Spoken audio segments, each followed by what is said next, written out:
কাজ করতে করতে খিদে লেগে গেছে। অনলাইনে অর্ডার করব না, টাকা সেভ করি, বাসায় কিছু বানায় খাই ফেলবো। না, ভাঙা ট্রাইপডটা নিয়ে ভিডিও করতে অনেক কষ্ট হয়, নতুন একটা কিনবো। থাক, কোনো মতে চালা নেওয়া যাবে। আচ্ছা, এই শার্টটা একটু দেখি, নেবেন?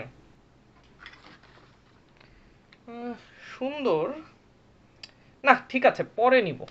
হ্যালো, না রে দোস্ত, আজকে মিরপুর আসবো না, সিএনজি ভাড়া যত বাড়ছে। না, একটু টাকা সেভ করার চেষ্টা করতেছি আজকাল। কয়েকটা দিন ভালোই প্রোডাক্টিভ গেল। কিন্ডেলেও অনেক বই টই পড়তেছি, এখন তো আর নতুন বই আসলে কেনার দরকার নাই, একটু বুক শপ থেকে ঘুরে আসি যাই। আচ্ছা, বেশি না, একটা দুইটা কিনলে না হয় কিনলাম। না মানে অনেকদিন পর বুকশপে গিয়েছিলাম, একটু নতুন বই। আচ্ছা, দেখি তো সেভিংস কেমন যাচ্ছে। সো এই হলো একজন বুক লাভারের জীবনের অবস্থা।